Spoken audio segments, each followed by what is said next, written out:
The smoky cantina on Nexus Station hummed with the constant buzz of 100 different alien voices. Purple-skinned Zeltans argued over cargo prices while insectoid. Thrixians clicked their mandibles in what passed for laughter. The air was thick, with the smell of exotic alcohols and the metallic temps of recycled atmosphere. In the darkest corner of the establishment, veteran Nakara sat alone at a scarred metal table. His massive frame was hunched over a glass of Regiline whiskey, 6 yellow eyes staring into the amber liquid. The old warrior's blue skin was a roadmap of violence, plasma burns, shrapnel scars, and the distinctive triple claw marks of a Zarian battle cat across his left cheek. His forearms, each as thick as a human torso, rested heavily on the table. The cantina door hissed open, and a group of fresh-faced coalition recruits stumbled in. Their new uniforms still crisp, and their eyes bright with the arrogance of youth. There was Vex, a young Voltarian with silver skin that gleamed under the dim lights. Beside him stood Crix, a towering mammoth whose tusks hadn't yet been scarred by battle. The group also included Zara, a lithe feline warrior whose tail twitched with nervous energy, and Gorth, a stocky dweller whose rocky hide showed no signs of combat damage. The recruits had been drinking and boasting about their upcoming assignments. When someone mentioned the legendary Third Coalition Fleet, that's when all eyes turned to the solitary figure in the corner. "That's him," Vex whispered, his voice carrying the reverence reserved for living legends. "That's the Kara, the Destroyer. They say he fought in the Human War." "No way," Crix rumbled, his deep voice causing nearby glasses to vibrate. "The Human War is just propaganda. Humans are barely out of their caves." But Zara's enhanced feline hearing had caught something else. "Look at his scars," she murmured. "Those aren't from any known coalition weapons." The group approached the veterans' table with the swagger of youth, but something about the old warrior's presence made them slow their steps. The Kara didn't look up as they surrounded his table, but his grip tightened on his glass. "Excuse me?" "Sir," Vex began, his voice cracking slightly. "We heard you served in the Third Fleet. We're shipping out next week. We were wondering if you could tell us about the Human War." The Kara-6 eyes slowly lifted from his drink, and the recruits instinctively stepped back. Those eyes had seen things that would break lesser minds. They were the eyes of someone who had stared into the abyss and watched it stare back. "The Human War," he repeated, his voice like grinding stone. Each word seemed to carry the weight of 1,000 nightmares. "You want to hear about humans?" He gestured with one massive hand toward the empty chairs around his table. The recruits sat quickly, suddenly feeling like children who had awakened something they didn't understand. The Kara reached into his coat and pulled out a battered datapad. The screen flickered to life, showing images of sleek coalition warships. Massive dreadnoughts that could crack planets, fighters that moved like silver death through space, and orbital stations that housed entire civilizations. 20 standard years ago, he began taking another sip of his drink. The Coalition had just finished pacifying the Outer Rim territories. We were the supreme power in the galaxy. Our ships could destroy entire fleets. Our technology was beyond anything most species could comprehend. The recruits nodded eagerly. This was the Coalition they knew. Mighty, invincible, the bringers of order to a chaotic galaxy. Then our long-range scouts detected a new species in Sector 7 Alpha, the Kara continued. They called themselves humans, single-planet species. Barely figured out faster than light travel. Their ships were primitive metal boxes held together with welds and prayers. Their weapons were chemical projectiles and basic energy beams. Gorth snorted. "Sounds like easy pickings." The Karaseth's scarred face twisted into something that might have been a smile, but there was no humor in it. "That's exactly what Command thought. They assigned the Third Fleet to make contact and establish dominance. Standard procedure: show up with overwhelming force, demand submission, add another species to the Coalition." The old warrior's voice grew distant, as if he was seeing events from decades past playing out before his eyes. "I was a young gun commander then, eager for glory. We had 12 dreadnoughts, 40 destroyers, and over 200 fighters, against a species that had maybe 50 ships total. So what went wrong? Zara asked, her tail now perfectly still. The Kara's 6 eyes focused on her with an intensity that made her fur stand on end. Ow. What went wrong was that we thought we understood. War. We thought battles were about firepower, technology, superior numbers. We followed the ancient codes of engagement that had governed galactic warfare for 10,000 years. He paused to finish his drink, and the recruits waited in tense silence. Humans don't follow rules, he said finally. While we were analyzing their primitive technology and calculating victory probabilities, they were doing something no species had ever done before. They were studying us, not our weapons or our ships, us. How we thought, how we fought, how we died. The cantina around them seemed to grow quieter, as if the very air was holding its breath. That should have been our first warning. Gada! 4 massive hands wrapped around his empty glass. His memories flooded back like a tidal wave of fire and death. The recruits leaned forward, hungry for details of what they assumed would be an easy coalition victory. The Kepler belt, he began, his voice dropping to barely above a whisper. Asteroid field on the edge of human space. Perfect place for an ambush, we thought. Commander Valthus had positioned our entire battle group there, 12 massive dreadnoughts, each one bigger than a human city, 40 destroyers bristling with plasma cannons, and enough fighters to blot out the stars. The old warrior's 6 eyes seemed to lose focus as he stared past the recruits into a nightmare only he could see. Valthus was one of the finest tactical minds in the coalition. He'd crushed 17 different species in his career. The Mammoth, Rebellion, the Crystalline Wars, the Voidwalker Uprising, all of them fell before his strategic brilliance. Gorth shifted uncomfortably in his seat. So what happened when the humans showed up? They came in 17 ships, the Kara continued, his voice growing harder. 17 crude metal boxes against our armada. Their flagship was barely the size of one of our destroyers. We could have vaporized their entire fleet with a single volley from our main batteries. The cantina's background noise seemed to fade. As other patrons unconsciously leaned in to hear the veteran's tale, Valthus opened communications first, as protocol demanded. His image filled the view screen of the human flagship, 4 meters of scaled muscle, battle scars covering his hide for arms crossed in the traditional gesture of dominance. He spoke in perfect human standard, his voice carrying the authority of someone who had conquered worlds. The Kara paused to signal for another drink. The serving droid, a battered unit with mismatched parts, quickly brought him a fresh glass of Rigelian whiskey. I am Commander Valthus of the Third Coalition. Fleet, the veteran quoted, his voice taking on the deep, commanding tone of his former leader. You will power down your weapons and prepare to be boarded. Resistance will result in the complete destruction of your pathetic vessels. Zara's tail twitched nervously. Standard surrender demand. What did the humans do? That's when we first heard from their commander, the Kara said, taking a long sip of his drink. A human male, calling himself Park. Just Park. No titles, no family names, no clan designations. Among the coalition, names carry power, history, the weight of ancestors, but humans. ... Double quotes. He shook his head. The recruits exchanged glances. In their cultures, a being's full name and titles were essential markers of status and power. Park appeared on our screens, the veteran continued. Small, by our standards, maybe 2 meters tall, with dark hair and eyes that seemed to hold secrets.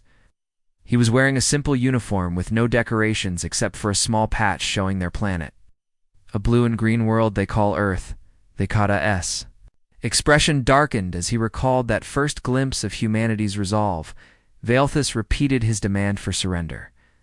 The human transmission crackled with static from their primitive communications array. And then Park did something that no species in recorded galactic history had ever done when faced with overwhelming force. The silence in the cantina was now complete. Even the serving droids had stopped their mechanical humming. He laughed. Vekata said simply, not the nervous laughter of fear or the bitter laughter of despair. It was genuine amusement, as if Valthus had told him the funniest joke in the galaxy. The sound sent chills through our entire bridge crew. Bex leaned forward.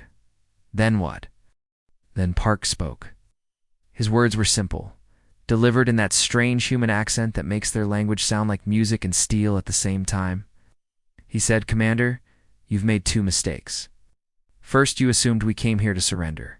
Second, you assumed this was going to be a battle." The veteran's hands began to shake slightly as he continued. Before any of us could process what he meant, the human flagship Soul's Pride suddenly accelerated directly toward our command ship. Not evasive maneuvers, not a fighting retreat, a straight ramming course at maximum burn. "That's suicide," Crix rumbled, his tusks clicking together nervously. "That's what we thought," the Kara agreed. Valthus ordered all batteries to target the incoming ship, but Park had timed it perfectly. The Soul's Pride was already inside our minimum firing range, moving too fast for our tracking systems to lock on. The old warrior closed his eyes, and the recruits could see him reliving every terrible second of that moment. Watch from the weapons control station as that human ship grew larger on our screens. At the last second, we could see through their bridge windows. The human pilot, a woman named Hayo, was at the controls, her hands steady on the flight stick. She wasn't screaming in terror or praying to whatever gods humans worship. His voice dropped to barely audible. She was singing, some kind of human war song that our translators couldn't decode. Her voice carried over their open communications channel as the Soul's Pride slammed into our flagship's command section at 40% light speed. The explosion, as the Kata described it, was unlike anything the Coalition had ever witnessed. The Soul's Pride's crude fusion reactor detonated on impact, turning both ships into an expanding ball of superheated plasma and twisted metal. The shock wave rippled outward, disabling nearby Coalition vessels and sending asteroids tumbling through space like massive bullets. "But here's what haunts me," the veteran continued, his voice now barely a whisper. "In the seconds after the explosion, as we were trying to understand what had just happened, the remaining 16 human ships moved. They didn't panic or scatter like any sane species would. They used the explosion's electromagnetic pulse to mask their approach, diving into the asteroid field like they had practiced this exact maneuver 1,000 times. Gorth's rocky features showed confusion. How could they practice something like that? Because, Dakara said, meeting each recruit's eyes in turn, they had practiced it. While we were analyzing their ships and weapons, they were analyzing us. They knew exactly how we would position our fleet. They knew our standard engagement protocols. They knew we would demand surrender first. The veteran's voice grew stronger as he described the chaos that followed. The remaining ships came at us from every direction, weaving between asteroids using the debris from the explosion as cover. And that's when we learned the most terrifying thing about humans. They adapt faster than any species should be able to. "What do you mean?" Zara asked. "Our plasma batteries were designed to track and destroy fast-moving targets in open space," the Kara explained. "Every time we fired, they were already somewhere else, using the rocks as shields, bouncing shots off metallic asteroids to hit our ships from impossible angles." He paused to take another drink, his hands steadier now as he lost himself in the tactical details. Then their engineer, a human named Kim, did something that should have been impossible.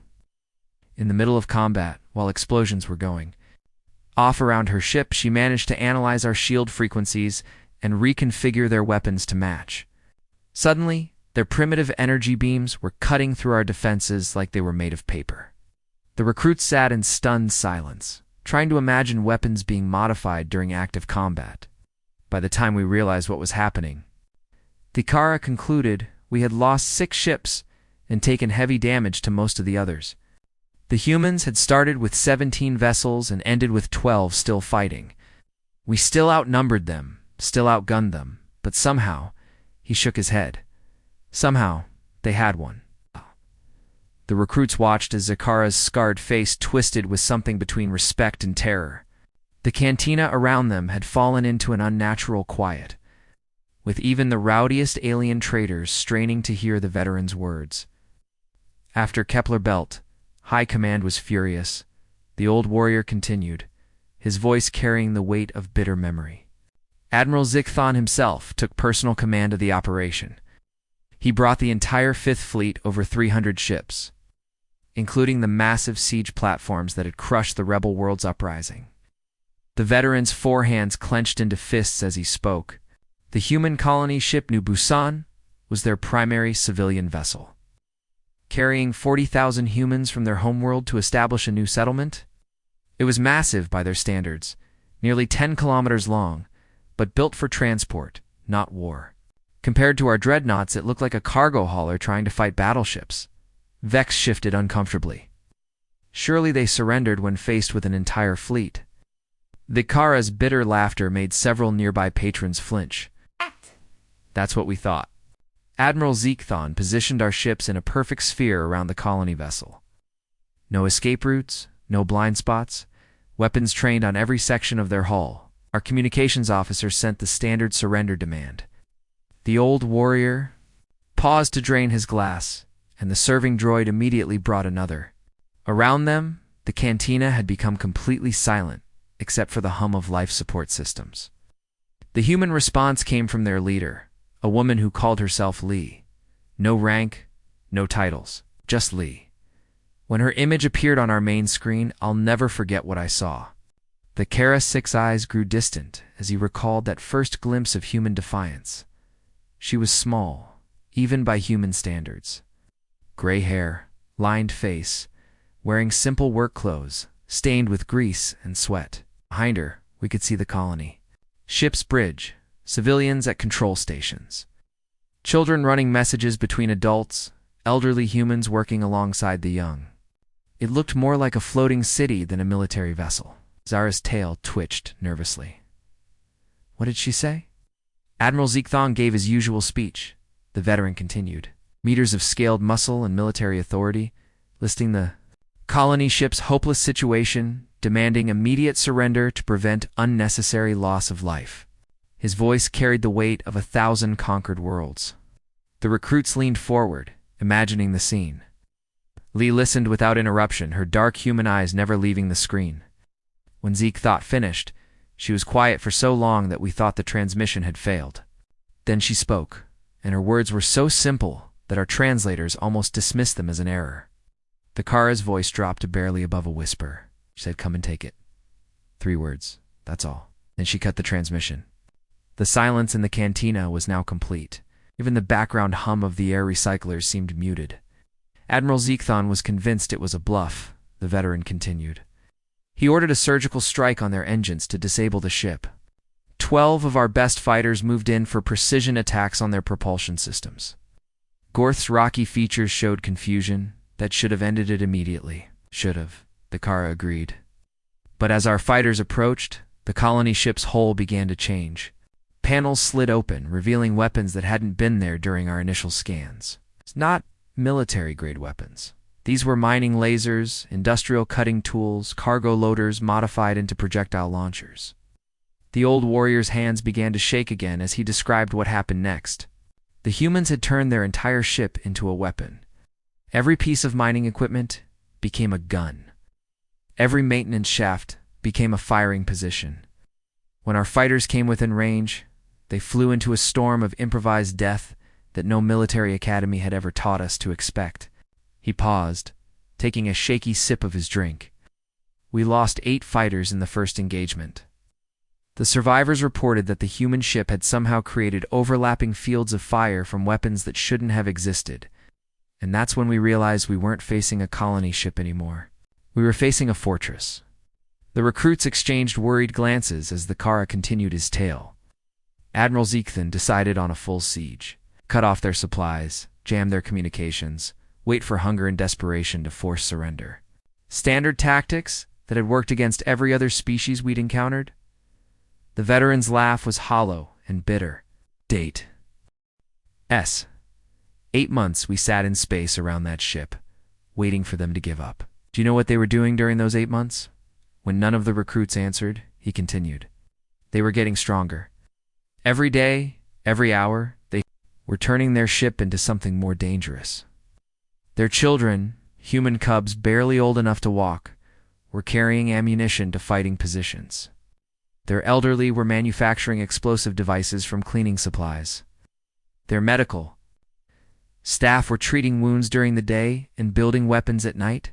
Crix's tusks clicked nervously. How could civilians become so organized for war? Because humans don't see a difference between civilian and military when their families are threatened, Takara explained. Every human on that ship became a soldier, every corridor became a battlefield. Every room became a fortress within a fortress. The veteran's voice grew stronger as he described the siege in detail. When we finally attempted boarding operations, we learned the true horror of fighting humans in close quarters.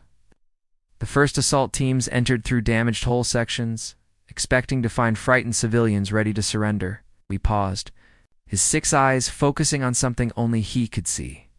Instead, they found Choi. Just Choi, another simple human name that became legend. He was an engineer, maybe 50 years old by human standards, who had been working on environmental systems when the siege began. By the time our troops reached Deck 7, he was the only human left alive in that section. The recruits waited.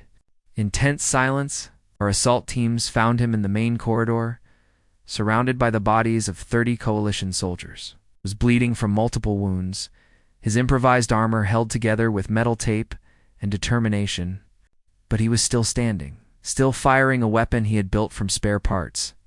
Thakara's voice dropped to a whisper.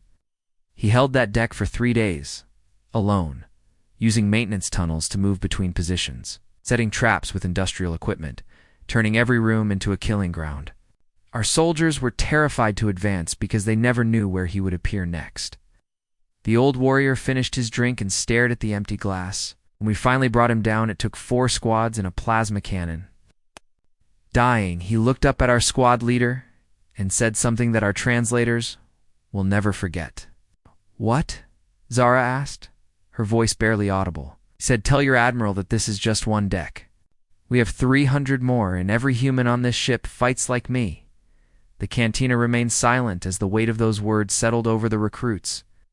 That's when Admiral Zekthan realized we weren't fighting a siege anymore, the Kara concluded. We were fighting a war of attrition against an enemy that grew stronger with every passing day. An enemy that refused to accept defeat, even when defeat was the only logical option. The dim lighting of the cantina seemed to flicker as the Kara's voice took on a tone that made even the most hardened alien patrons shift uncomfortably in their seats.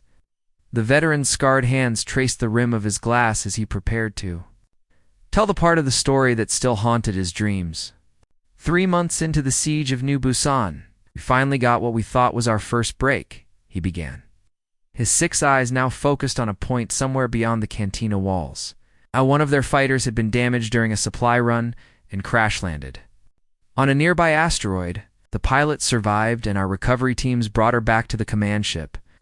The recruits leaned in closer, sensing that this part of the story would be different from the others. Her name was Yoon. Young by human standards, maybe 25 of their years. She had the typical human features, dark hair, quick eyes that seemed to take in everything at once. When they brought her to the interrogation chamber, she didn't struggle or show fear like most prisoners. She just looked around with curiosity as if she was visiting a museum. Vex interrupted. Surely she was terrified. Humans are supposed to be emotional creatures. The Kara's bitter laugh sent chills through the group. That's what we thought too. Admiral Zekthan assigned his best interrogator, Commander Hexstar, to extract information from her. Hexstar had broken prisoners from dozens of species. Could find the psychological pressure point of any being in the galaxy. The old warrior paused to signal for another drink, his movements slow and deliberate. The interrogation chamber on our flagship was designed to intimidate. Bright lights, metal, walls, the constant hum of machinery. Hexstar himself was impressive. 3 meters of scaled muscle, cybernetic implants glowing in his skull, 4 arms that could snap a human in half without effort. The recruits nodded, familiar with the feared reputation of coalition interrogators. When they brought Yoon into the chamber, she took one look around and did something that no prisoner in Hexstar's career had ever done, the Kara continued. She smiled, not the broken smile of madness or the fake smile of bravado. A genuine, interested smile like she was exactly where she wanted to be. Zara's tail twitched nervously. What happened during the questioning? That's just it, the veteran replied, his voice growing quieter. There was no questioning. Yoon started asking questions of her own. She wanted to know about our ship's layout, our communication systems, our defensive protocols. When Hexstar demanded she answer his questions, she politely explained that she was already cooperating. She was learning everything she needed to know just by being there. The cantina around them had grown so quiet that the recruits could hear the mechanical breathing of a cybernetic trader 3 tables away. It took us 2 days to realize what was happening, the Kara admitted, shame creeping into his voice. Yoon wasn't just observing our technology. She was memorizing it. Its guard rotation, every system diagnostic, every conversation she overheard.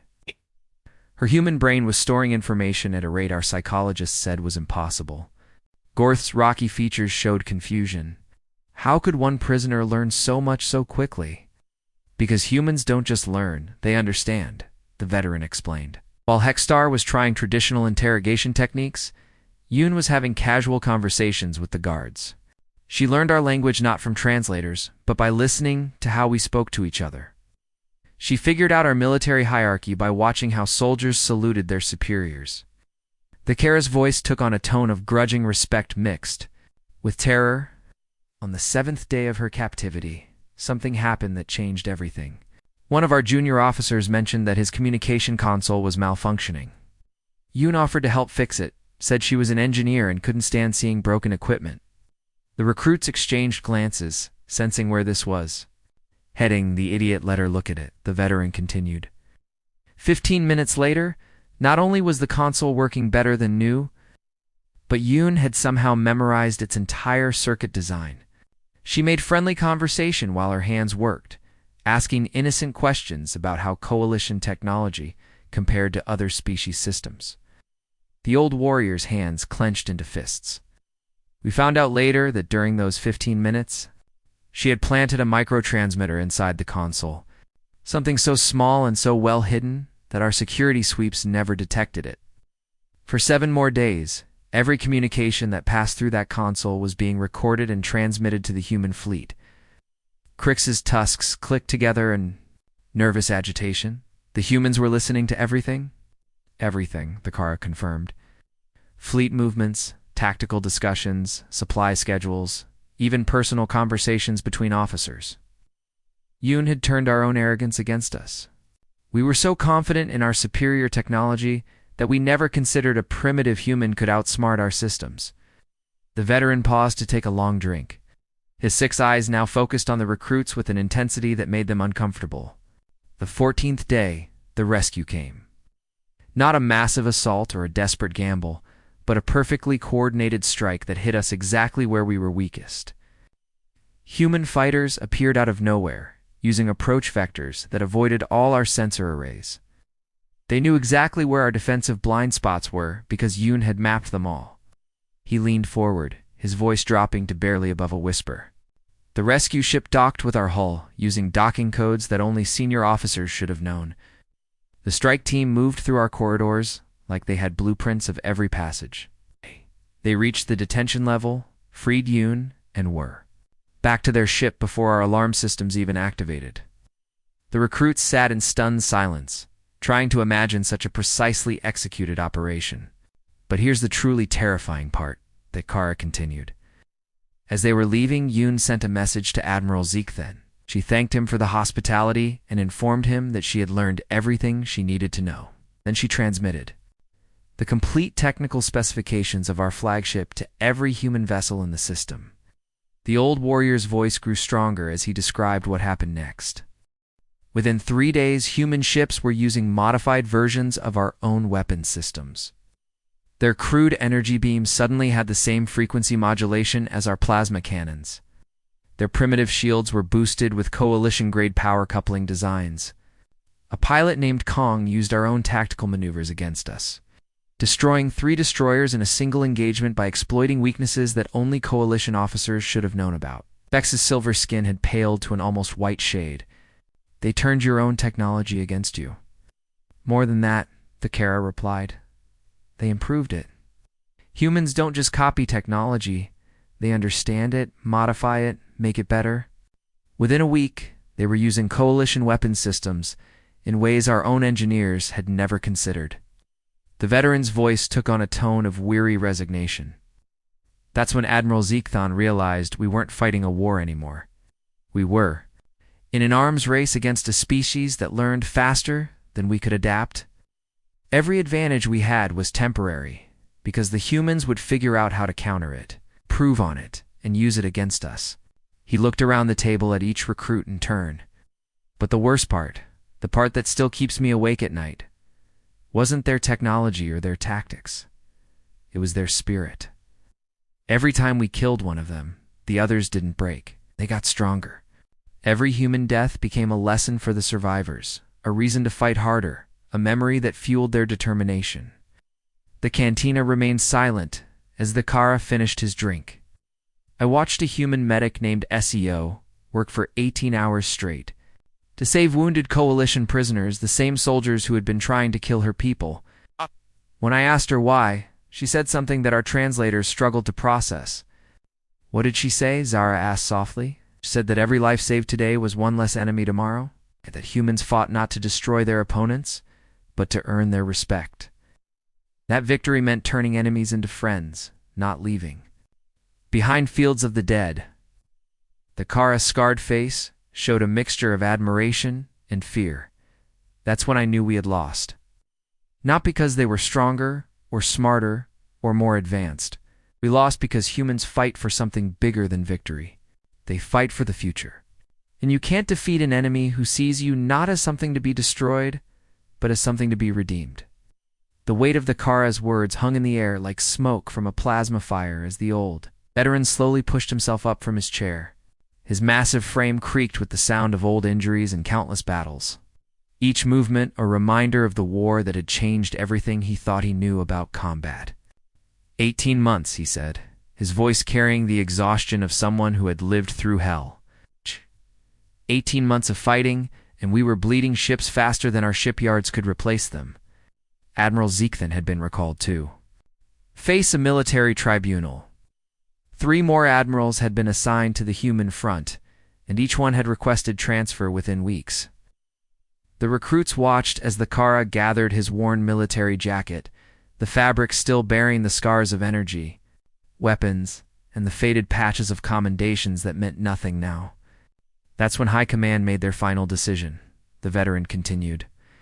They sent the entire First Armada to end the human problem once and for all. That's 500 ships, including the Worldbreaker-class dreadnoughts that had cracked the Titan defense grid during the Great Rebellion.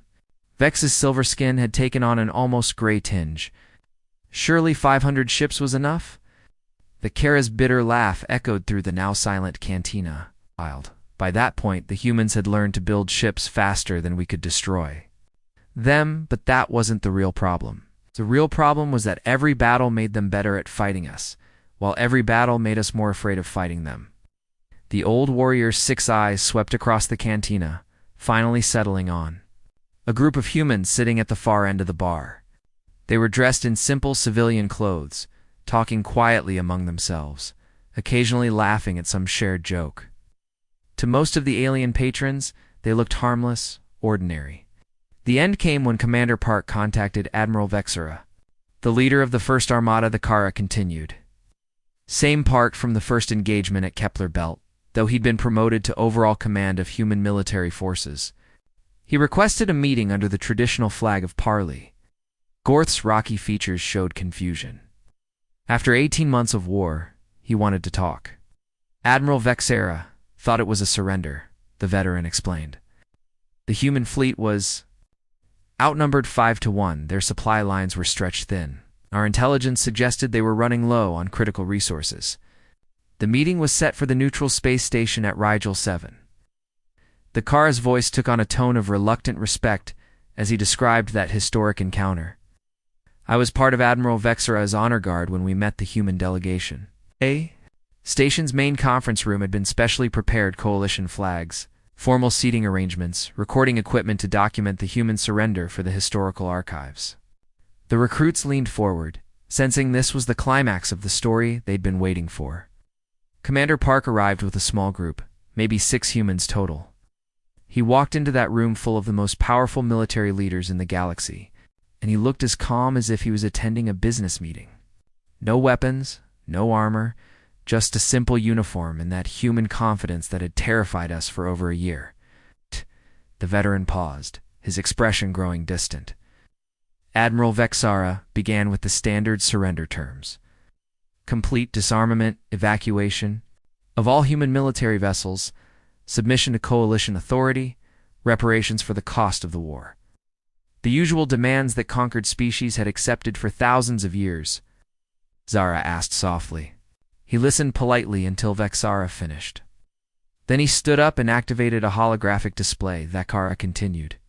The image showed the current positions of all coalition forces, not just the First Armada, but every ship in the galaxy. Fleet movements that should have been classified beyond the highest security levels. The recruits exchanged worried glances as the implications sank in. Then Park began to speak, and his words changed everything we thought we knew about the war. He thanked Admiral Vexara for the opportunity to end the conflict. Then he presented his terms for peace. Vexara's voice grew stronger as he recalled the moment that ended the war. Park explained that the humans had never wanted to fight the coalition. They had simply wanted to exist peacefully in their corner of the galaxy. But the war had taught them something important. They were not just fighting for survival. They were fighting for the right to choose their own future. The old warrior's scarred face showed a mixture of admiration and bewilderment. His terms were simple. Complete withdrawal of coalition forces from human space. Recognition of human sovereignty, and establishment of trade agreements that would benefit both civilizations. But here's the part that stunned everyone in that room he offered to share. Human technological innovations with the coalition, including improvements to our own weapon systems and faster-than-light drives. Crix's tusks clicked together nervously. He was offering to help the people who had been trying to destroy his species. That's exactly what Admiral Vexara said, Vexara replied. Park's response was something that our military strategists, still study today, said that humans had learned the coalition's greatest weakness during the war. We were so focused on conquest that we had forgotten how to grow through cooperation. The veteran gestured toward the humans at the bar, his arms moving with surprising grace despite their obvious age and damage. See that human over there? It's the one with the graying hair called Han. He's the pilot who developed the new navigation systems that cut hyperspace travel time by 30%. Last month, he used those same systems to guide a coalition rescue fleet to 3 of our ships that were trapped in a stellar collapse. Saved over 2,000 lives without asking for anything in return. The recruits stared at the human pilot, who seemed to sense their attention and looked up with a friendly smile. And the woman sitting next to him, Bay? She's the engineer who figured out how to boost plasma cannon efficiency by modifying the power coupling systems. Her designs are now standard equipment on half the coalition fleet. She could have kept that technology for humans only, but she shared it freely with our engineers. Vexara's voice took on a tone of wonder that seemed strange coming from such a battle-scarred warrior. That's when I finally understood what Park had been trying to tell us from the beginning. Humans don't fight to destroy their enemies. They fight to turn their enemies into allies. Every battle, every engagement, every moment of conflict was teaching them how to build bridges instead of walls. The old veteran slowly made his way around the table, his movements careful but determined. The war officially ended when Admiral Vexara signed the Treaty of Rigel 7, but the real war, the war for the future of the galaxy, had been won the moment Park offered to share human technology with the species that had tried to exterminate his people. The cantina remained silent except for the quiet hum of life support systems and the distant sound of human laughter from the bar. You asked me to tell you about the human war, Vexara said, stopping beside the recruit's table. Here's what you need to remember. We fought humans for 18 months and learned to fear them. They fought us for 18 months and learned to forgive us. Which species do you think really won? He looked at each recruit in turn, his 6 eyes holding the wisdom of someone who had witnessed the impossible. The most terrifying thing about humans isn't their weapons or their tactics or their refusal to surrender. It's their ability to see enemies as potential friends, to turn hatred into understanding, to build something better from the ashes of conflict. As the Kara limped toward the cantina's exit, his old wounds making each step a challenge, one of the humans at the bar stood up. It was Han, the pilot whose innovations had revolutionized space travel. He walked over to the veteran and, without a word, offered his arm for support. The recruits watched in amazement as the scarred coalition warrior accepted help from a member of the species he had once tried to destroy. The two walked slowly toward the exit together, the human pilot speaking quietly to the alien veteran, their conversation a testament to the peace that had grown from the ashes of war. Before leaving, the Kara turned back to the recruits one final time. "Remember this night," he said, his voice carrying across the not-quiet cantina. "Remember that the strongest weapon in the galaxy isn't a plasma cannon or a fusion bomb. It's the decision to build instead of destroy, to forgive instead of hate, to see hope where others see only enemies." The door closed behind them, leaving the recruits sitting in stunned silence.